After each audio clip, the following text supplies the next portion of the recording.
ॐ सहनाववतु सहनौ भुनक्तु सह वीर्यङ्करवावहै तेजस्विनावधीतमस्तु मा विद्विषावहै। ॐ शान्ति शान्ति शान्तिः। ॐ नमो भगवते वैवस्वताय विश् मृत्यवे ब्रह्म विद्याचार्याय नचिकेतसे च ॐ दयाकरं दयाकारं दान्तं धर्मप्रवर्तकं प्रणमामि दयानन्दं मदाचार्यवरं परम् ॐ शान्ति शान्ति शान्तिः। हरिः ॐ श्रीगुरुभ्यो नमः। हरिः ॐ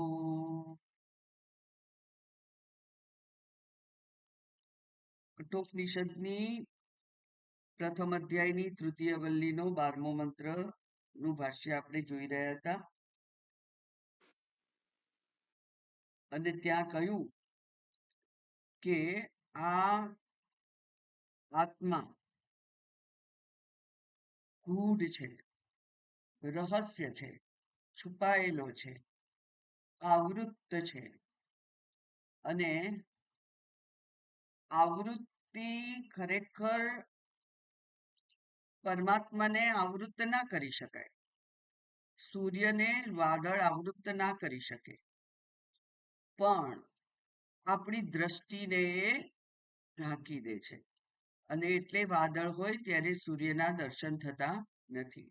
એ જ પ્રમાણે આ મન જ્યારે વિષયાસક્ત હોય છે, વિષયો પ્રાપ્ત કરવામાં અને તે દ્વારા સુખ પ્રાપ્તિમાં જે જીવ અટવાયેલો છે, એ જીવને પરમાત્મા હાજરા હજુર હોવા છતાં પણ એના દર્શન થતા નથી, કારણ કે એના તરફ જોવાની એને ફુરસત નથી. પોતાના જ સુખમાં, પોતાના જ મનોવ્યાપારમાં એ એટલો બધો બિઝી છે, ત્યાં સુખ નથી એવું શાસ્ત્ર તો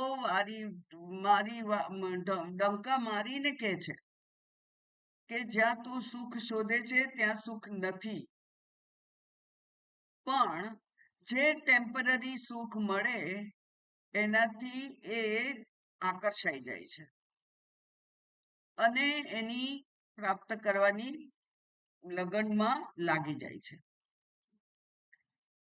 પછડાટ ખાય છે છતાંય ઊભો થઈ પાછો એ જ દિશામાં દોડે છે. એક નહીં તો બીજો વિષય, એક ધંધો નહીં તો બીજો ધંધો, એક રમત નહીં તો બીજી રમત, એક વ્યસન નહીં તો બીજું વ્યસન.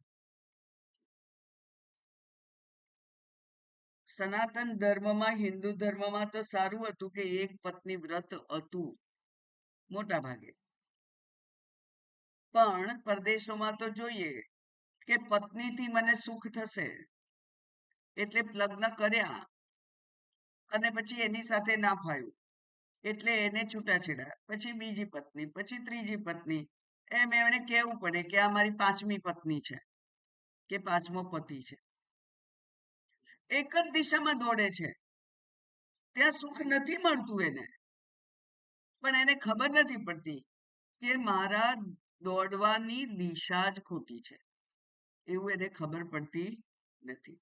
અને એટલે આ પાંચ પાંચ ઇન્દ્રિયોના પાંચ પાંચ વિષયોના ક્ષેત્રમાં એની પ્રવૃત્તિ સતત ચાલુ રહે છે સુખી થવા માટે, પણ સુખી થતો નથી. અને સુખ સ્વરૂપ પરમાત્મા જે છે, જે અંતર્યામી રૂપે છે જ, જે હાજર છે, એના તરફ એની દ્રષ્ટિ જતી નથી. એક મોટી વિડંબના છે. અને એટલે આચાર્યો અને શંકરાચાર્ય અહીંયા કહે છે કે અહો અતિ ગંભીરા દુરવગાહ્યા વિચિત્ર માયા ચ યમ. આ માયા અતિ વિચિત્ર છે. પછડાટ ખાય છે તોય એ જ દિશામાં દોડે છે. એવા જે વ્યક્તિઓ છે એના માટે કહ્યું કે આ માયા કેવી છે એને જાણી શકાય એમ નથી, વિચિત્ર છે. ખરેખર તો જેને કહેવાય કે વ્યસન રૂપ જે છે એ તો માયા છે. એ માયાનું વ્યસન લાગેલું છે મને, એના વગર મારે ચાલતું નથી. અને એટલા માટે આગળ કહે છે કે આ બધા જંતુઓ શું કે છે, પરમાર્થ સતત્વો અપી, એ પોતે તત્વથી સંયુક્ત છે. એમને પોતાને તત્વનો સંયોગ થયેલો છે, આત્માનો સંયોગ થયેલો છે આ દેહાદિ સંગાતને. અને તો પણ અહમ પરમાત્મા ઇતિ બોધ્યમાનઃ અપી ન ગૃહણાતિ. એ જણાય જાય છે, જણાતું હોવા છતાં પણ એને ગ્રહણ કરતો નથી. એટલે કે પોતાના આત્મ સ્વરૂપને, પોતાના ચૈતન્ય સ્વરૂપને એ ગ્રહણ કરતો નથી. હું રૂપે આત્મ તત્વેન, આત્મરૂપેણ પોતાના અહમ પરમાત્મા ઇતિ એવી રીતે એટલે કે પ્રત્યેગાત્મતયા એ ગ્રહણ કરતો નથી. અને અનાત્માનો જે છે દેહેન્દ્રિય સંઘાત છે, પોતાનો આત્મન એટલે પોતાનો દેહેન્દ્રિય સંઘાત છે. એ સંઘાત જે દ્રશ્યમાન છે ઘટાદિવત, અને દ્રશ્યમાન હોય એ કદી સત્ય ના હોય એવું શાસ્ત્ર ગાય બજાઈને કહે છે. અને છતાંય એ શું કરે છે, આત્મત્વેન અહમ અમુષ્ય પુત્ર ઇતિ અનુચ્યમાનો અપી ગૃણાતિ. અને કોઈ કહેતું નથી કે તું આનો પુત્ર છે ને તું આ મનુષ્ય છે, તું આ છે, તું તે છે, તું પંડિત છે, તું મૂર્ખ છે, એવું બધું કોઈ કહેતું નથી. પણ તોય પોતાને એ પ્રમાણેનો સ્વીકારી લે છે. એટલે કે ઉપાધિનો જ હંમેશા સતત સ્વીકાર કર્યા કરે છે, કારણ કે નિરુપાધિક રહેવાનું એને આવડતું નથી. હું છું એ નિરુપાધિક બ્રહ્મ છે. હું છું એ કોણ છે, નિરુપાધિક બ્રહ્મ છે. પણ હું અમુક અમુક છું, હું સુખી છું, હું ધનવાન છું, હું યશસ્વી છું, હું કીર્તિમાન છું, હું આ નગરનો અધિપતિ છું, મારે 4 બાળકો છે, એ ચાર બાળકો ખૂબ અભ્યાસમાં પ્રવીણ છે, હોશિયાર છે, સારી સારી જગ્યાઓએ ગોઠવાયેલા છે, ધંધો સરસ છે. કંઈક ને કંઈક એને પોતાના વિશે કહેવું હોય છે.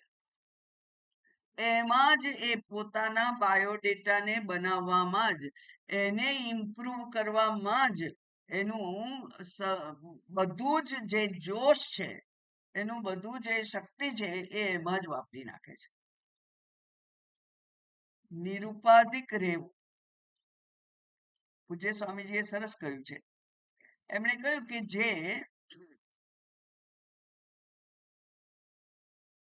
કંઈ પણ કર્યા વગર સુખેથી બેસી શકે,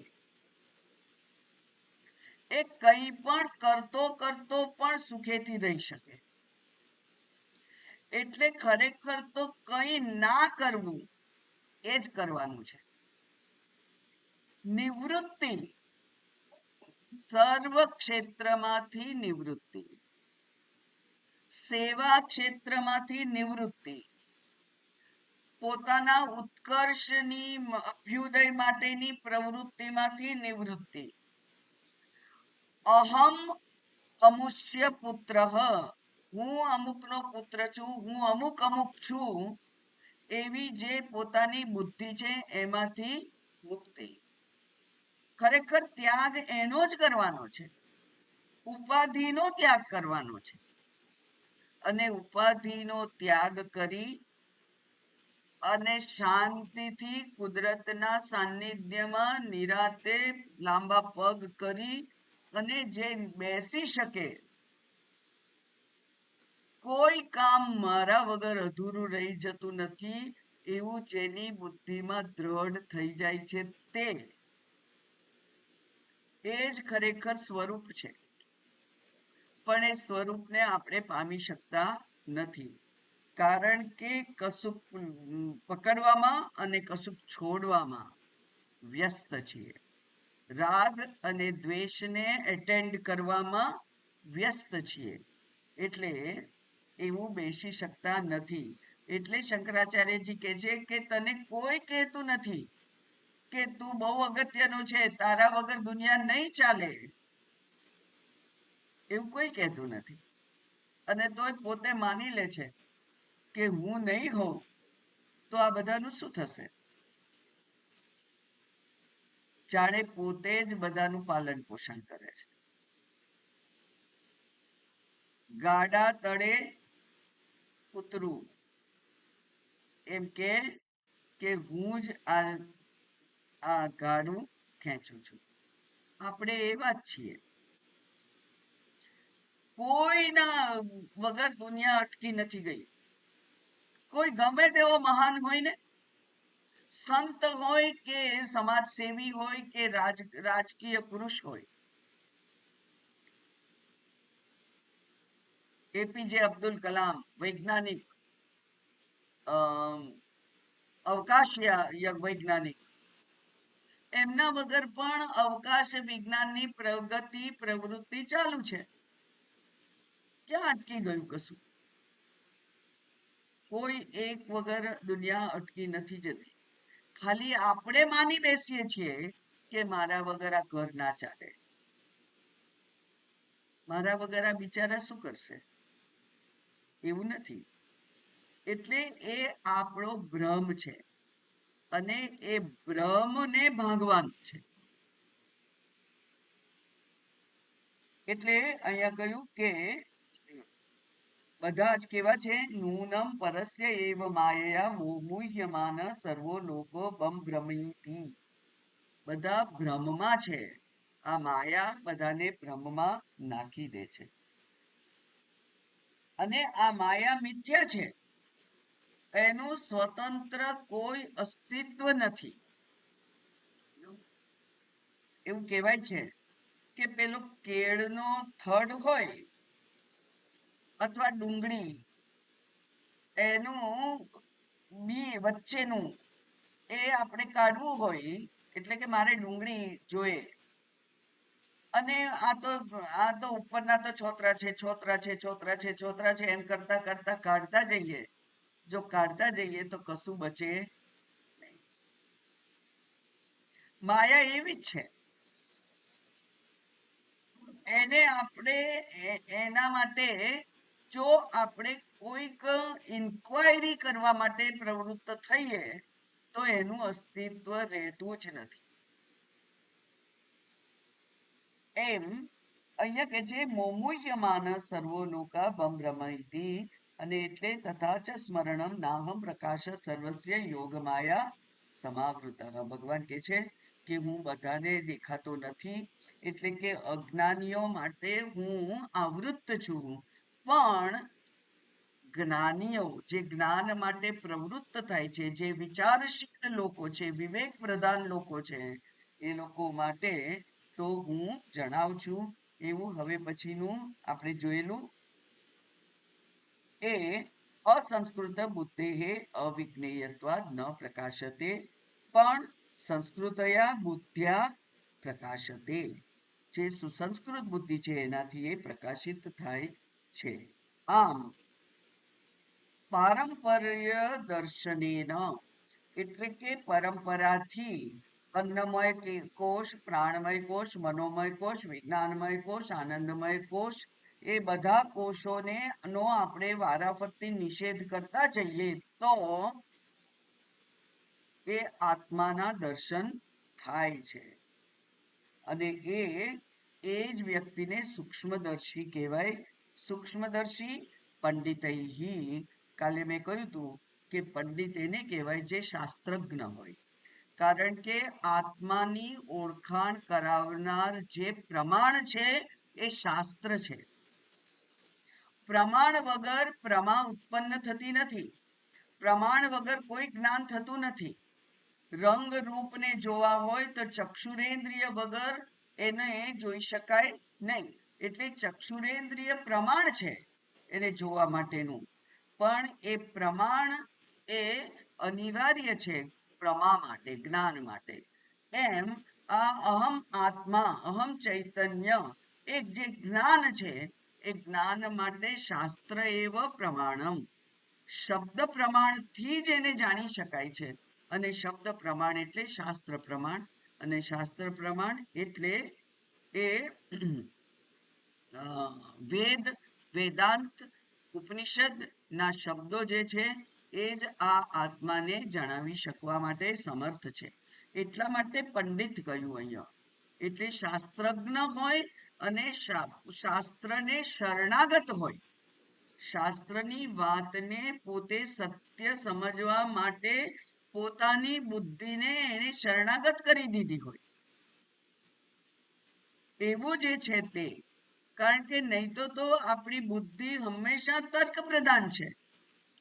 એ શાસ્ત્ર કે એની સામે પણ તમને કોઈક ને કોઈક દલીલ સૂજે, પણ એ દલીલ શાસ્ત્રથી જે અપ્રમાણિત હોય એવી દલીલ ત્યાં કામ નથી લાગતી. એટલે શાસ્ત્રના અનુસાર એને એના જે ઉદાહરણો વગેરે તર્ક જે કર્યા છે શાસ્ત્રએ, એ તર્ક દ્વારા આત્માને સમજવાથી એ આત્મા સમજાય છે. એટલા માટે પંડિત જોઈએ. અને પંડિત એટલે શાસ્ત્રજ્ઞ, શાસ્ત્રને શરણાગત, શાસ્ત્રના અને ગુરુના શબ્દોને જે સાચા સમજે છે તે.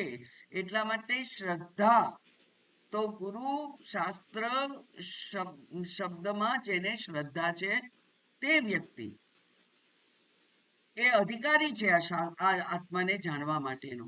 અને એ જાણે છે કે આ સૂક્ષ્મદર્શી એને કહેવાય. હવે આ સૂક્ષ્મદર્શી કેવી રીતે બને? હમણાં જ મેં કહ્યું કે અન્નમય, પ્રાણમય, મનોમય, વિજ્ઞાનમય, આનંદમય એ બધા કોષ છે, બધા જડ છે. એ એક એક કોષને દૂર કરવાથી અહમ છે એ નિર્વિષય બને. ઉપર એની પર કોઈ પડ ના રહે, અને પડ ના રહે તો એના દર્શન થાય છે. એ કેવી રીતે બનવું, નિષેધ કેવી રીતે કરવો, એ નિષેધ કરવાની પદ્ધતિ હવે પછીના મંત્રમાં કઈ છે તે જોઈએ આપણે. એટલા માટે નાનકડી એવી ભાષ્ય શંકરાચાર્યજીએ ત્યાં લખ્યું, અને તે શું લખ્યું છે? તત્પ્રતિ, તત એટલે શું? આ સૂક્ષ્મદર્શી થવા માટે, તત્પ્રતિ સૂક્ષ્મદર્શી થવા માટે ઉપાયમ આહ, હવે એનો ઉપાય બતાવે છે. મારે સૂક્ષ્મદર્શી કેવી રીતે બનવું, તો ઉપાય રૂપે હવે પછીનો મંત્ર છે. એટલે કે જેને લય પ્રક્રિયા, હમણાં જ મેં કહ્યું, લય પ્રક્રિયા જે છે, સ્થૂળનો સૂક્ષ્મમાં વિલય કરતા જઈએ તો સૂક્ષ્માતિ સૂક્ષ્મ જે છે એના દર્શન થાય. એ પ્રક્રિયાનો અહીંયા ઉલ્લેખ કરેલો છે, જેને આચાર્યો નિધિધ્યાસન પ્રક્રિયા પણ કહે છે. કારણ કે નિધિધ્યાસનમાં પણ જે પ્રખ્યાત સ્તોત્ર છે એ છે અસંગોહમ, અવિકારોહમ, બરાબર. એવું જે અસંગ, સંગથી રહિત હું છું, એટલે કે સંગનો નિષેધ કરે. અવિકાર છે એ અવિકારનો નિષેધ કરે. એ ત્રણેય અવસ્થાઓનો સાક્ષી, ત્રણ શરીરથી અલગ, જુદો એવો જે છે એની અહીંયા વાત કરવાની છે. એ ઉપાય છે. 13મો મંત્ર. યચ્છેદ વાંગમનસી પ્રાજ્ઞઃ તદ્યચ્છેદ જ્ઞાન આત્મની જ્ઞાનમ આત્મની મહતિ નિયચ્છેદ તચ્છેદ શાંત આત્મની. યચ્છેદ વાંગમનસી પ્રાજ્ઞઃ તદ્યચ્છેદ જ્ઞાન આત્મની જ્ઞાનમ આત્મની મહતિ નિયચ્છેદ તદ્યચ્છેદ શાંત આત્મની. યચ્છેદ ને શંકરાચાર્યજીએ જ કહેલું છે, એનો અર્થ નિયચ્છેદ. નિયચ્છેદ એટલે નિયમન કરવું જોઈએ. યચ્છેદ એટલે નિયમન કરવું, સમર્પણ કરવું, મનમાં એને લગાવી દેવું, એ નિયચ્છેદ છે. મનને એ શું કરવાનું છે? નિયચ્છેદ. એને નિયમન કરો. શેને નિયમન કરીએ? જેમ આપણે દાખલા તરીકે પંખો ધીરો કરવો હોય, બહુ પવન આવે છે, ધીરો કરવો હોય તો શું કરવાનું? પંખા ઉપર હાથ નથી લગાડવાનો, પણ ક્યાં હાથ લગાડવાનો છે? રેગ્યુલેટર ઉપર. કારણ કે એને ફરવા માટેનું જે નિયમન કરે છે એ કોણ છે? એ રેગ્યુલેટર છે. નિયમન એ કરે છે. એટલે સીધું પંખાને અડવાની જરૂર નથી, પણ તમે રેગ્યુલેટરને ધીરું કરો, મોટું કરો, એટલે એ પંખો ધીરો ફાસ્ટ એવું થાય. અહીંયા પણ એની જ પ્રક્રિયા કહેલી છે. એ કે છે વાંગ મનસી યચ્છેદ. કોણે કરવું જોઈએ એવું? પ્રાજ્ઞઃ એટલે વિવેકી. વિવેક પ્રધાન વ્યક્તિ જે છે, જેને આત્મા અનાત્માનો વિવેક છે, આત્મા અનાત્માનો વિવેક કરવાનું જેણે શિક્ષણ લીધેલું છે, જેણે પ્રયોગ કરેલો છે, અભ્યાસ કરેલો છે, એ. કારણ કે આપણે પહેલામાં પહેલું પગથિયું છે કે એ આત્મા અનાત્માનો વિવેક કરવો. અનાત્મા એટલું બધું આકર્ષક હોય છે કે આપણે એમાં અટવાઈ જઈએ છીએ, અને આત્માને મેળવવાના પ્રયત્નો જે છે એમાં શિથિલતા આવી જાય છે. એટલે વિવેક બહુ અગત્યનો છે. આ આત્મા છે અને આ અનાત્મા છે, આ મારા કામનું છે ને આ મારા કામનું નથી. શરીરથી શરૂ કરી અને સમગ્ર જગત અનાત્મા છે. અનાત્મા છે એટલે એનો નિષેધ કરવાનો છે. નિષેધ કરવાનો હોય તો નિષેધ કરવો એટલે શું? કારણ કે આપણે જગતને નો નાશ ના કરી શકીએ. જગત તો ઈશ્વરની સૃષ્ટિ છે, એનો નાશ ના કરાય. તો શું થાય? શું કરવાનું? એનો જરૂર જેટલો ઉપયોગ કરી અને એને છોડી દેવાનો. જરૂર જેટલો ઉપયોગ એટલે શું? શરીર માધ્યમ ખલુ ધર્મ સાધનમ. ધર્મ કરવો હોય, જ્ઞાન પ્રાપ્ત કરવું હોય તો શરીરની આવશ્યકતા છે. કારણ કે આ બાહ્ય સ્થૂળ શરીરમાં સૂક્ષ્મ શરીર છે, બુદ્ધિ છે, મન છે, ઇન્દ્રિયો છે, એ બધા વડે કામ લેવાનું છે, બધા સાધનો છે. એટલે સાધનનો જેટલો ઉપયોગ જરૂરી હોય એટલો ઉપયોગ કરી અને એને છોડી દેવાનો છે. એક મહાત્માએ બહુ સુંદર ઉદાહરણ આપેલું. એ કહે છે કે આપણે ગંગાજી પાર કરવા છે, અને ગંગાજી પાર કરવા માટે આપણે નાવનો સહારો લેવો પડે. નાવમાં બેઠા અને નાવ વાળો બીજે તીર ઉપર આપણને લઈ ગયો.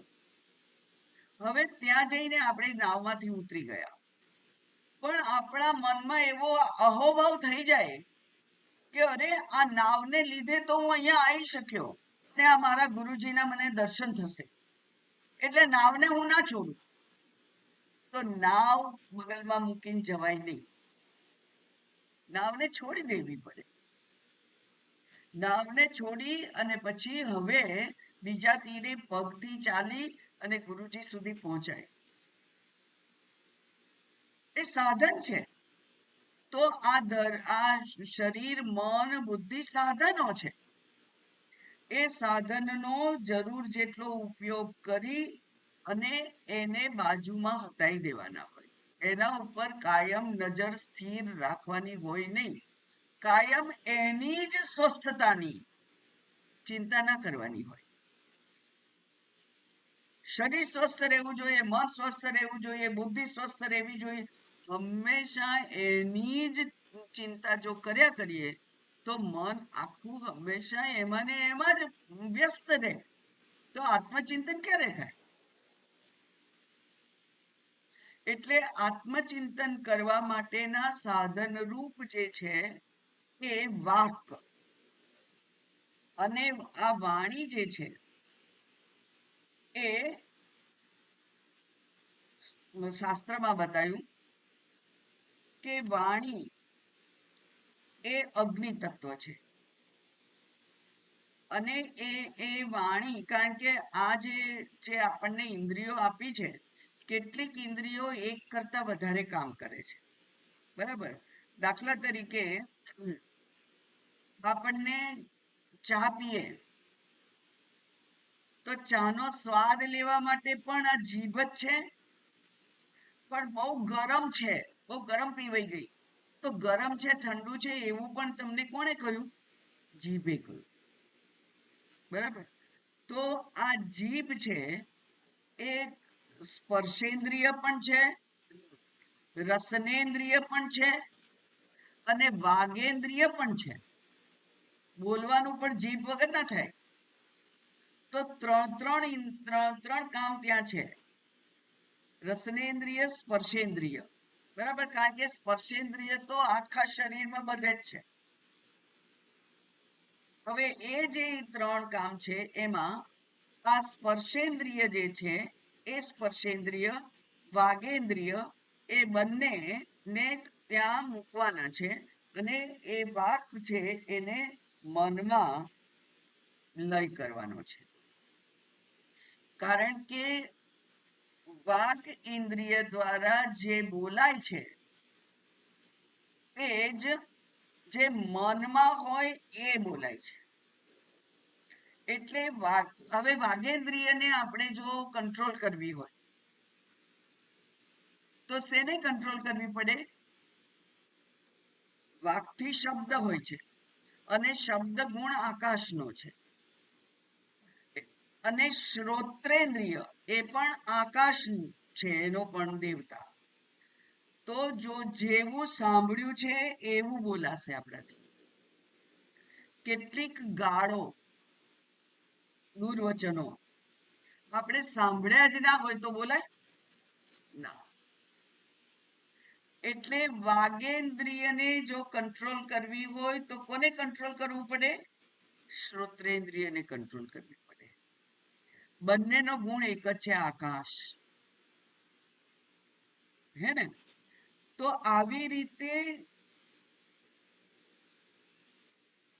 પાછળ જઈને પણ લય થઈ શકે.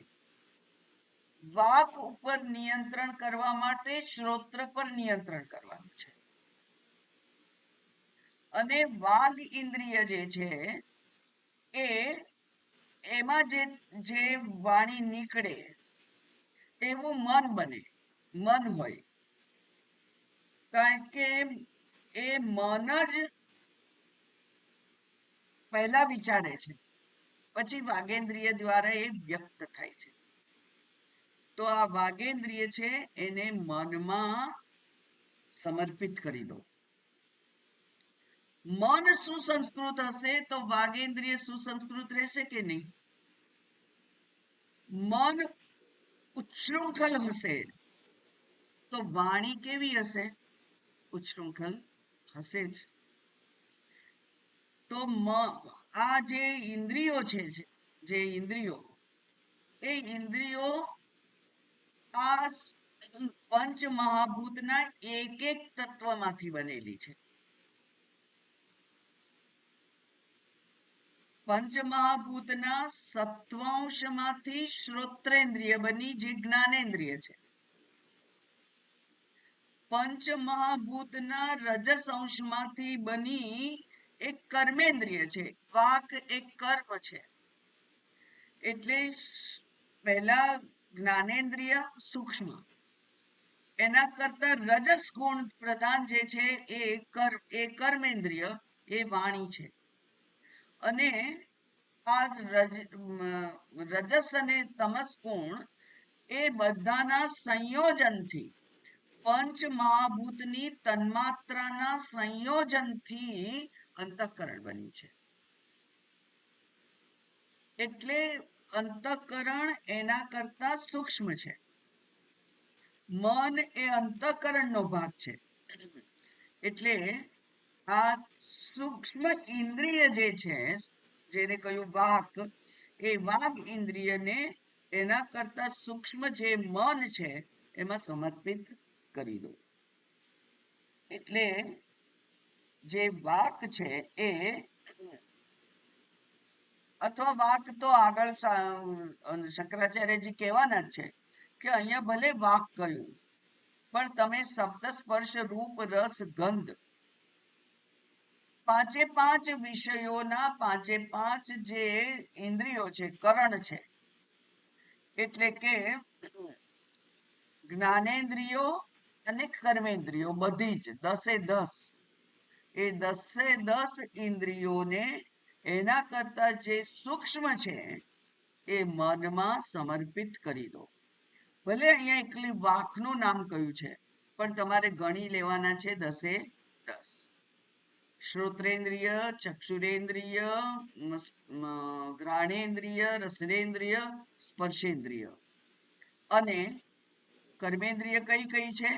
હસ્ત, પાદ, પછી હસ્ત, પાદ,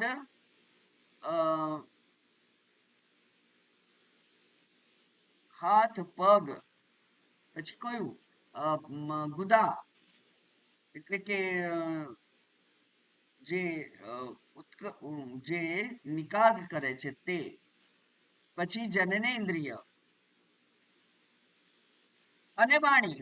વાણી, હાથ, પગ, વાણી 3, અને 2 ઇન્દ્રિયો, જે મૂત્રેન્દ્રિય અને ગુદા ઇન્દ્રિય, જે કચરાના નિકાલનું કામ કરે છે તે. આ 5 કર્મેન્દ્રિયો છે. 5 જ્ઞાનેન્દ્રિયો, 5 કર્મેન્દ્રિયો, એ બધાને મનમાં સમર્પિત કરી દો, મનમાં એને આપી દો. ત્યાર પછી તદ યચ્છેદ, તદ એટલે તદ મન, એને યચ્છેદ, એને સમર્પિત કરો. કોનામાં? જ્ઞાન આત્મની. જે જ્ઞાન કરાવે છે એને બુદ્ધિ કહેવાય છે. જ્ઞાન જે કરાવે એને બુદ્ધિ કહેવાય. એટલે મનને બુદ્ધિમાં સમર્પિત કરી દો. મનને શેમાં સમર્પિત કરવાનું છે? બુદ્ધિમાં. કારણ કે મન, એને કોઈ નિયંત્રણ નથી. 5 વિષયોમાં દોડ્યા કરે છે મન. એ જે મન છે, અને આપણે પણ જાણીએ છીએ કે કોઈ પણ ભોગ માટે આપણે જ્યારે શબ્દ બોલવો હોય છે, ઉચ્ચારણ કરવું હોય, ત્યારે કહીએ છીએ કે મને ખાટું ખાવાનું મન થયું છે, મને શરબત પીવાનું મન થયું છે, બરાબર, મને કંઈક સંગીત સાંભળવાનું મન થયું છે. એટલે મન થાય છે. ઈચ્છા મનને થાય છે. એ મનમાં જે ઈચ્છા થાય છે એ તો વિવિધ છે. 5 પ્રકારના જે વિષયો છે એની છે. એટલે મન તો કુદાકુદ કરે છે. એટલા માટે મન માકડા જેવું છે એમ કહેલું છે કહેવતમાં પણ. તો એ મન જે ભોગ માટે વિહ્વળ હોય છે, હંમેશા જાગતા હોઈએ એટલી વાર આપણને કંઈક ને કંઈક મન થાય છે, બસ હવે શાંતિથી બેસવું છે, ના હવે આ કામ કરવું છે, હવે સફાઈ કરવી છે, હવે સાંજના રસોઈ માટેની તૈયારી કરવી છે. કંઈક ને કંઈક મન થયા જ કરે છે અને એ મન શાંતિથી બેસે એવું છે જ નહીં. એ મન એને બુદ્ધિમાં સમર્પિત કરો. અને બુદ્ધિ કેવી છે? નિશ્ચયાત્મિકા બુદ્ધિ, જે નિશ્ચય કરે છે. નિશ્ચય એક જ હોય. આપણી પાસે ઓપ્શન અનેક હોય, પણ અનેક ઓપ્શનમાંથી એક જ સ્વીકારવાનું હોય. એ કામ બુદ્ધિ કરે છે. એટલે મનને બુદ્ધિમાં સમર્પિત કરો. હવે જ્ઞાનમ આત્મની મહતી નિયત છે. જ્ઞાનમ એટલે બુદ્ધિને, મહતી આત્મની જ્ઞાનમ એટલે પોતાની બુદ્ધિ, એટલે કે જીવ બુદ્ધિ. એને કહેવાય જીવ બુદ્ધિ. જીવ બુદ્ધિ હંમેશા લિમિટેડ હોય, મર્યાદિત હોય. જીવ પોતાને થયેલા અનુભવો અને પોતાના સંસ્કાર જે લઈને આવ્યું છે એના પ્રમાણે જે નિશ્ચય કરે. એ બુદ્ધિ એને મહતી નિયત છે. એટલે મહતી બુદ્ધિ એટલે હિરણ્ય ગર્ભમાં અથવા બ્રહ્માજીની બુદ્ધિમાં, ઈશ્વર બુદ્ધિમાં સમર્પિત કરો. એટલે કે હું મારી બુદ્ધિથી નિર્ણય નથી લેતો, પણ નિર્ણય કેવી રીતે લઉં? તો એ કે છે કે એ ઈશ્વરની બુદ્ધિથી નિર્ણય લેવાનો હોય.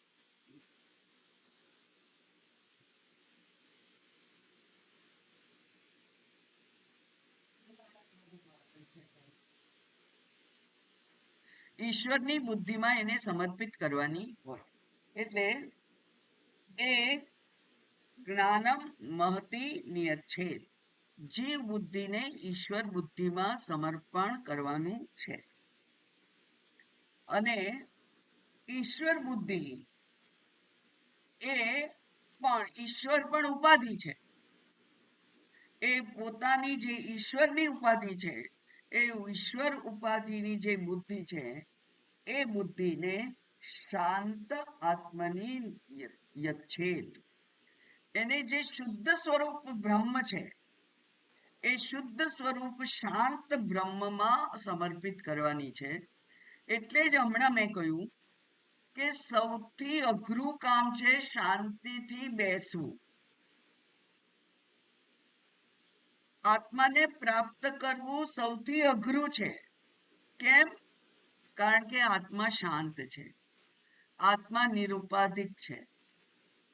આત્મા સર્વજ્ઞ છે. કંઈ પણ જાણવાની ઇંતેજારી એને થતી નથી.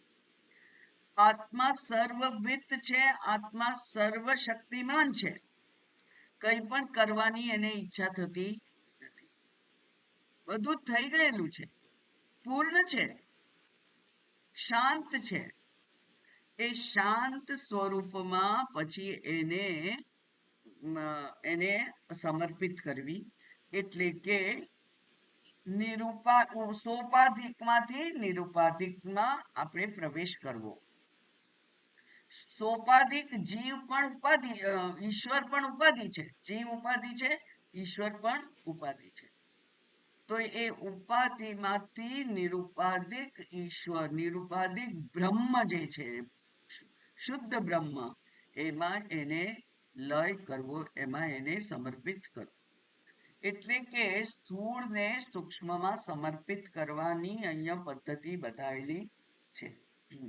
હવે ભાષ્ય જોઈએ આપણે. યચ્છેદ પહેલો શબ્દ છે. યચ્છેદ એટલે નિયત છે, અને નિયત છેદ એટલે ઉપસંહરેત. ઉપસંહાર કરવો એટલે સમર્પિત કરવું. ઉપસંહાર કરવો એટલે સમર્પિત કરવું. તો ઉપસંહરેત, કોણ ઉપસંહાર કરે? પ્રાજ્ઞ. પ્રાજ્ઞ એટલે વિવેકી. અને વિવેક તો એનો ગુણ છે. પણ જે વ્યક્તિ છે એ વ્યક્તિને અંતે શું જોઈએ છે? મુમુક્ષુ. એ કોણ છે? મુમુક્ષા. બરાબર. આપણે કે છે વિવેક, વૈરાગ્ય, ષટ સંપત્તિ અને છેલ્લે શું છે? મુમુક્ષા. એ મુમુક્ષા ઈચ્છા મુક્ત થવાની જેને ઈચ્છા છે તે વ્યક્તિ, બરાબર, મુક્ત થવાની જેને ઈચ્છા છે એ વ્યક્તિ જ આ ગુણને ધારણ કરે. અને ગુણ પોતાનામાં ન્યૂનતા હોય, ઓછું હોય, તો એને વધારવા પ્રયત્ન કરે. મને હજુ આત્મા અનાત્માનો વિવેક બરાબર થતો નથી, મારે હજુ મહેનત કરવાની જરૂર છે, એમ એને નક્કી કરવું પડે. એટલે એ કેવો છે? એ કે છે પ્રાજ્ઞ. પ્રાજ્ઞનો અર્થ કર્યો વિવેકી. એટલે કે અધિકારીનું પહેલું લક્ષણ જણાવી અને બધા ચારે ચાર લક્ષણોનો ઉલ્લેખ અહીંયા થઈ ગયો. કારણ કે મુક્ત થવાની ઈચ્છા વગરનાને વિવેકી થવું જરૂરી જ નથી, વૈરાગ્ય હોવો જરૂરી જ નથી એના માટે, બરાબર. એટલે સૌથી વધારે મૂળમાં શું છે કે મને મુક્ત થવાની ઈચ્છા છે. આ મુક્ત થવાની ઈચ્છા હોય એ જ વિવેક, વૈરાગ્ય, ષટ સંપત્તિ ધારણ કરવા માટે પ્રયત્નશીલ હોય હંમેશા. એટલા માટે અહીંયા પ્રાજ્ઞનો અર્થ કર્યો વિવેકી.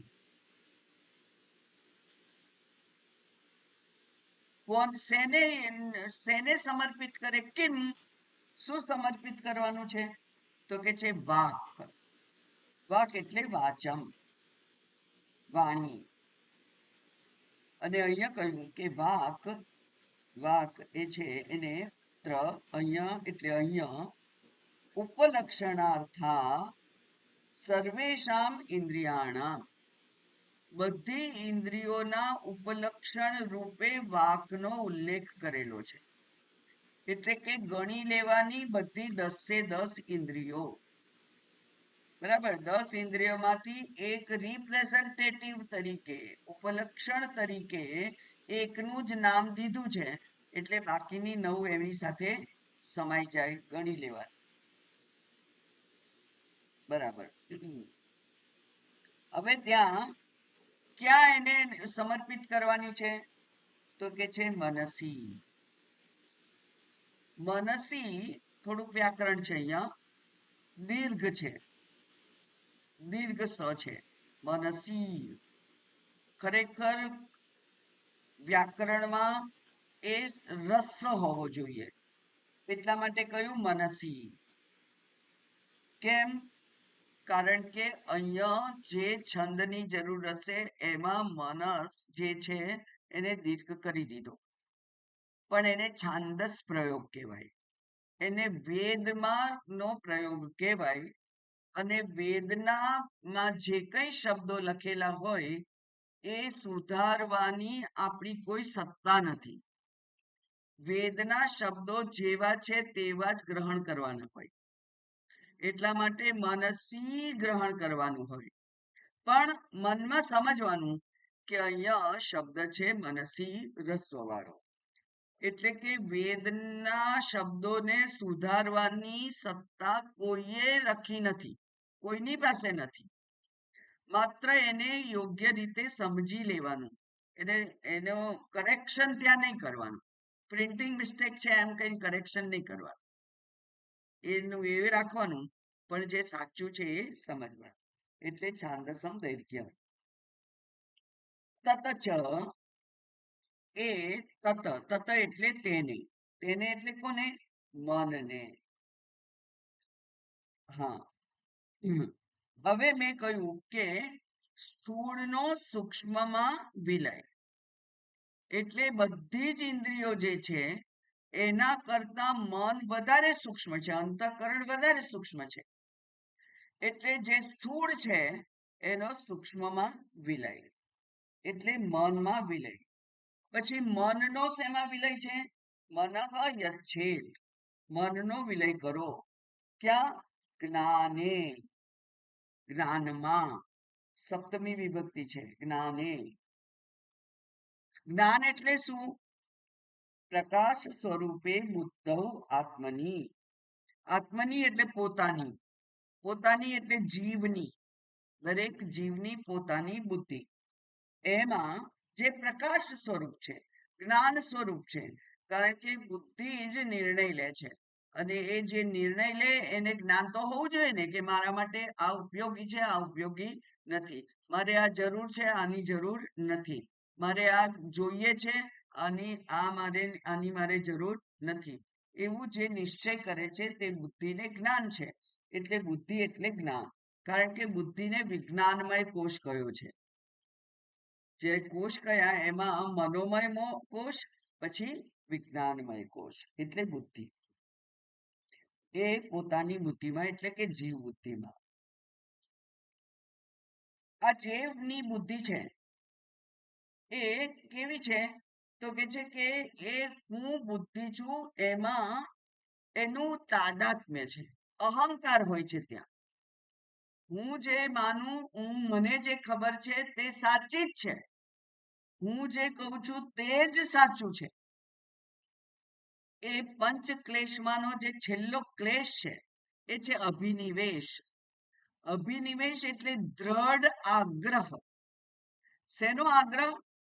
કે હું આ શરીર જ છું એવો દ્રઢ આગ્રહ.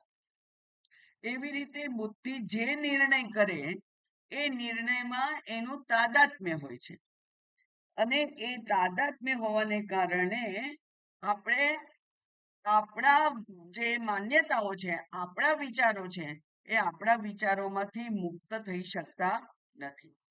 હવે આપણા વિચારોમાં તો દોષ હોવાની સંભાવના છે, કારણ કે આપણું જ્ઞાન મર્યાદિત છે, આપણું એક્સપોઝર મર્યાદિત છે. આપણે મર્યાદિત વસ્તુઓને, મર્યાદિત સાધનોને, મર્યાદિત માણસોને જાણીએ છીએ. એટલા માટે આ મર્યાદિતતામાં થયેલો નિર્ણય હંમેશા સાચો હોય એવું બને નહીં. એટલે આપણે કહીએ છીએ ઈશ્વર ઈચ્છા બલિયસી. ઈશ્વરની ઈચ્છામાં એને સમર્પિત કરી દેવું. મારી તો ઈચ્છા છે કે હું ડાકોર દર્શન કરવા જાઉં. મેં બધું જ ગોઠવી કાઢ્યું, કાર વગેરે બધું નક્કી કરી દીધું, પણ ત્યારે જ કંઈક અકસ્માત થયો, પગ મચકોડાઈ ગયો, કે કોઈ મહેમાન આવી ગયું, કોઈ સંત આવી ગયા, એવું કંઈક કંઈક એવું થયું અને ડાકોર જવાનું ના થયું. તો મને દુઃખ ના થવું જોઈએ. આ બુદ્ધિએ, જીવ બુદ્ધિએ નિશ્ચય કરેલો, પણ ઈશ્વર બુદ્ધિની ઈચ્છા કંઈક જુદી છે, એટલે મારે જવાનું થયું નહીં. તો હું શું કહું કે કઈ નહીં, મારી બુદ્ધિ છે એ ઈશ્વરની બુદ્ધિમાં સમર્પિત, એટલે ઈશ્વરેચ્છા બલ્યસી. એવી રીતે બુદ્ધિ જે છે, જીવ બુદ્ધિ, એ જીવ બુદ્ધિનો ઈશ્વર બુદ્ધિમાં વિલય કરવો. ત્યાં જ એક મોટી ચર્ચા સામાન્ય લોકોમાં થાય છે અને એ છે કે છે પ્રારબ્ધ અને પુરુષાર્થ. તો પ્રારબ્ધ એટલે ઈશ્વર ઈચ્છા અને પુરુષાર્થ એટલે જીવ ઈચ્છા. તો જીવે ઈચ્છા જ ના કરવી, ભગવાને ડાકોર લઈ જવાશે લઈ જશે એવું નહીં. જ્યાં મારે જે એક ઈચ્છા થઈ જે જરૂરી છે, એટલે કે અત્યારે મારે પ્રવચન કરવું કે ના કરવું, એવું જો મેં નક્કી કર્યું હોય કે મેં નથી કરવું તો ના કરવું, બરાબર છે. એ જીવની ઈચ્છા છે, પણ એ જીવની ઈચ્છા છે એ પ્રારબ્ધની ઈચ્છામાં પરિવર્તિત થવી જોઈએ. મારે પૂરો પ્રયત્ન કરવાનો હોય. 11 વાગે 11:05 હું તૈયાર હોવી જોઈએ, લેપટોપ હોવું જોઈએ, બાકી બધું જ જે વ્યવસ્થા કરવાની છે હોવી જોઈએ, પણ આ વાઈફાઈ જતું રહે તો શું કરવું? પ્રવચન કરવા માટેનો પુરુષાર્થ મેં કર્યો, પણ પ્રવચન થઈ ના શકે. કેમ? કારણ કે ત્યારે વાઈફાઈ નહોતું, એટલે જે માધ્યમ જોઈએ તે નહોતું. તો પછી ઈશ્વરની ઈચ્છા થઈએ, ત્યાં પ્રારબ્ધ કહેવાય. એટલે કે પેલા બાળક હોય એને પરીક્ષા આપવા જવું પડે, મહેનત કરી અને પરીક્ષા આપવા જવું પડે, પછી રિઝલ્ટ છે એ ભગવાનના હાથમાં છે. આપણે હંમેશા કહીએ છીએ કર્મયોગ એનું જ નામ છે કે મારે પુરુષાર્થ કરવાનો હોય, એટલે કે કર્મ કરવાનું હોય ત્યાં સુધી પુરુષાર્થનો રૂલ છે, પણ ફળ આપવા માટે જે કંઈ મળે તે પ્રારબ્ધ અનુસાર છે. એટલે પ્રારબ્ધમાં હશે તો હું પાસ થઈશ એમ જઈ, અને કેટલાય અમે તો જોયેલા છે કે વ્યક્તિએ પરીક્ષા આપી હોય અને કઈ જ લખ્યું ના હોય અંદર, કઈ કે કઈ વાંચ્યું ના હોય, કઈ તૈયારી ના હોય, અને પછી એને એને એનું અપેક્ષા હોય કે હું પાસ થઉં. કેવી રીતે થાય? પુરુષાર્થ કરીએ અને પુરુષાર્થ પ્રમાણે રિઝલ્ટ મળે પણ ખરું અને ના પણ મળે, એટલે ઈશ્વરની ઈચ્છા. તો બહુ સ્પષ્ટ જવાબ છે પ્રારબ્ધ અને પુરુષાર્થનો. તો મારા હાથમાં જે છે એ પુરુષાર્થ છે, અને પુરુષાર્થ કર્યા પછી, કર્મ કર્યા પછી ફળ એ ઈશ્વરના હાથમાં છે, એ છે પ્રારબ્ધ, એ છે ઈશ્વર ઈચ્છા. એટલે આ જે જીવ બુદ્ધિ છે એનો ઈશ્વર બુદ્ધિમાં વિલય કરવો. અને આ ઈશ્વર બુદ્ધિ એટલે શું? તો ત્યાં કહ્યું કે મનઃ યચ્છેદ જ્ઞાને પ્રકાશ સ્વરૂપે બુદ્ધો આત્મની, બુદ્ધિર્હિ બુદ્ધિનો પણ મન આદિ કરણાની આપનોતિ આત્મા પ્રત્યક તેષામ. બુદ્ધિ કોને કહેવાય? તો કે છે મન વગેરે જે કરણો છે, જે સાધનો છે, એ એ આ હું જે છે એમાં વ્યાપિત છે, વ્યાપ્ત છે. હું છે એ જ, એટલે જ હું એટલે કોણ? હું એટલે જ્ઞાનેન્દ્રિય, કર્મેન્દ્રિય, મન, બુદ્ધિ, બધું હું. બરાબર? તો એ બધું જે છે એ મન, બુદ્ધિ વગેરે બધા જ કરણો જે છે એ આત્મા. અને આત્મા શું છે? એટલે પ્રત્યક. પ્રત્યક એટલે એ જ મુખ્ય છે મારા માટે. મારું જે અંતિમ સાધન છે એ બુદ્ધિ છે. નિર્ણય લેવા માટેનું અંતિમ સાધન છે બુદ્ધિ, અને એ બુદ્ધિ એમાં આ મનને સમર્પિત કરવાનું. પછી જ્ઞાનમ બુદ્ધિમ આત્મની, આત્મની એટલે જીવની, પોતાની, પોતાની બુદ્ધિને મહતી, મહતી સપ્તમી છે, મહતીમાં એટલે મહાનમાં. તો મહાન કોણ છે? પ્રથમ જે પ્રથમ જ છે તેમાં. પ્રથમ જ એટલે બ્રહ્માજી. બ્રહ્માજી કહીએ કે સૂત્રાત્મા કહીએ કે હિરણ્ય ગર્ભ કહીએ, બધા જુદા જુદા શબ્દો છે. બરાબર? હિરણ્ય ગર્ભની બુદ્ધિમાં, બ્રહ્માજીની બુદ્ધિમાં, એટલે કે ઈશ્વર બુદ્ધિમાં જીવ બુદ્ધિએ સમર્પિત કરવી. હવે આ પ્રથમ જમા કેમ? તો કે તે પ્રથમ જવત સ્વચ્છ સ્વભાવકમ આત્મન વિજ્ઞાનમ આપાદયેત ઇતિ અર્થ. આ ઈશ્વર બુદ્ધિ એટલે શું? મારી બુદ્ધિ એક આ, અને ઈશ્વર બુદ્ધિ આ બીજી, એ બે વચ્ચે 2 ફૂટનું અંતર છે, એવું ના. એ કે છે મારી બુદ્ધિ જ ઈશ્વર બુદ્ધિ બની જાય. આ મારી જે જીવની બુદ્ધિ છે એ જ ઈશ્વર બુદ્ધિ બની જાય. એ કેવી રીતે? મારી બુદ્ધિમાં તો કંઈક મર્યાદાઓ છે, કંઈક સ્વાર્થ છે, કંઈક મારી પોતાની ઈચ્છા છે, જ્યારે ઈશ્વરની બુદ્ધિમાં એ ના હોય. ઈશ્વરની બુદ્ધિ કેવી હોય? એ સર્વ કલ્યાણ માટે, વિશ્વ કલ્યાણ જેવી બુદ્ધિ હોય એની. એટલે હું મારી બુદ્ધિથી મને સુખી કરવા માટે જો કામ કરું તો એ મારી બુદ્ધિ છે. પણ જો વિશ્વ કલ્યાણ માટેનો મારો સંકલ્પ હોય તો એ ઈશ્વર બુદ્ધિ છે. બુદ્ધિ એક જ છે, પણ એ બુદ્ધિની ઉપાધિ બદલાઈ જાય છે. એટલે ઈશ્વર બુદ્ધિનો શુદ્ધ ચૈતન્ય બુદ્ધિમાં વિલય કરવો. સોરી, આ જે શાસ્ત્ર વિચાર છે, ઈશ્વર ઈચ્છામાં સમર્પિત કરીએ ત્યારે બધું જ ઓર્ડર ઓફ ભગવાનના નિયમોને આધારિત જે કંઈ બને છે તે યોગ્ય છે એ પ્રમાણેનો નિશ્ચય કરવો એ જ ભગવાનનો નિશ્ચય છે. એટલે સ્વચ્છ સ્વભાવકમ એનો અર્થ શું થયો કે એ બુદ્ધિમાં કોઈ અશુદ્ધિ નથી.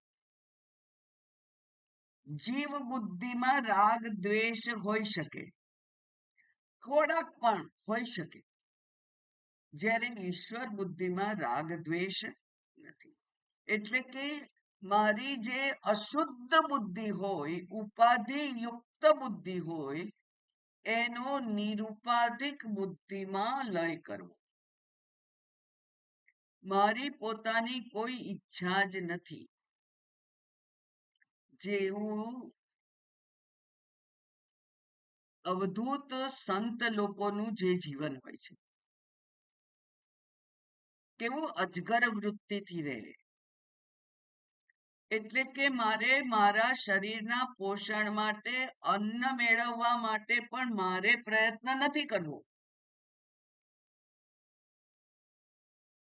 પરમાત્મા યોગક્ષેમનું ધ્યાન રાખવાનું કહ્યું છે, પ્રોમિસ આપ્યું છે. એટલે મને અન્ન મળવાનું હોય તો મળશે, નહીં મળવાનું હોય તો નહીં મળે. મારી ઈચ્છા નથી કે મને અન્ન મળે. અમુક વસ્તુ મળે એવી તો ઈચ્છા નથી જ, પણ અન્ન મળે એવી પણ મારી ઈચ્છા નથી.